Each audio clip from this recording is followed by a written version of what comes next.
Laura Georges, ce soir à 100 jours de l'Euro, Pays-Bas contre la France. Comment tout s'est passé? C'était un match assez costaud, hein. Costaud, très très costaud de la part de l'équipe de Hollande. Voilà, en première mi-temps ça n'a pas été forcément évident, mais voilà, on marque quand même ce premier but pour nous mettre à l'abri, et puis ce deuxième qui nous fait du bien en deuxième mi-temps. Bon, on concède quand même un but. Donc voilà, c'est quand même positif parce qu'aller gagner ici c'est pas évident.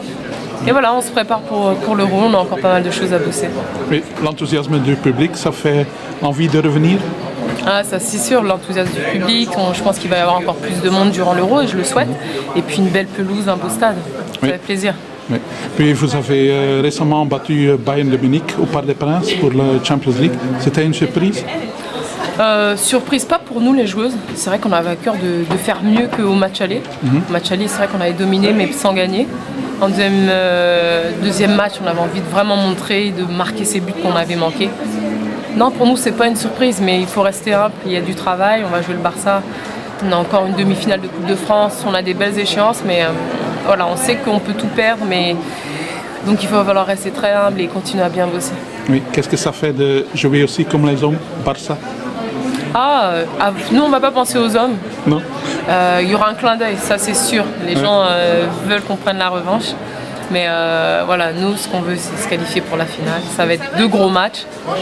Voilà, on va essayer de faire le boulot pour aller en finale et puis venger un peu les garçons. Ouais, on y pensera quand même. Et beaucoup de monde au Parc des Princes, je suppose? Ouais, on espère. Je pense que ça sera beaucoup plus que face au Bayern. Oui. Puis quelque chose qui était aussi récemment, vous étiez élu comme secrétaire général de la Fédération française du football. Surpris aussi ou pas? Non, pas surprise. On ne peut pas être surpris quand on fait partie d'une liste. C'est vrai que c'est... Quelque chose de spécial quand même. Ah, c'est-à-dire peut-être surpris du fait que le président m'ait contacté pour être secrétaire général. Oui, là, surprise, oui, parce que j'étais même plus au courant qu'il y avait des élections. Et c'est vrai, voilà, il s'est entretenu avec moi, il voulait savoir, j'étais intéressée pour apporter mon regard au football, tout simplement. Je lui ai dit que je réfléchirais. J'ai réfléchi et puis je me suis dit que j'avais peut-être quelque chose à apporter au football, tout simplement. Et quoi, là, il me laissait l'opportunité de continuer à jouer et d'apporter mon regard au football. Voilà. Et c'est aussi important, je pense, en vue de la Coupe du Monde de 2019 en France pour le foot féminin. Oui, entre autres, je pense que c'est important d'avoir des gens qui sont de l'intérieur, d'être encore joueuse et par mon expérience de pouvoir vraiment apporter un regard des gens du terrain, parce qu'on critique souvent les comités exécutifs en disant qu'il y a des gens assez âgés qui n'ont jamais joué au football. Là, là, on m'a donné l'opportunité de représenter les joueurs et les joueuses. Oui.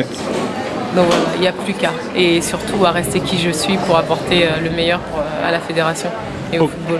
Ok, merci bien et bonne chance. Merci. Merci. Merci, au revoir.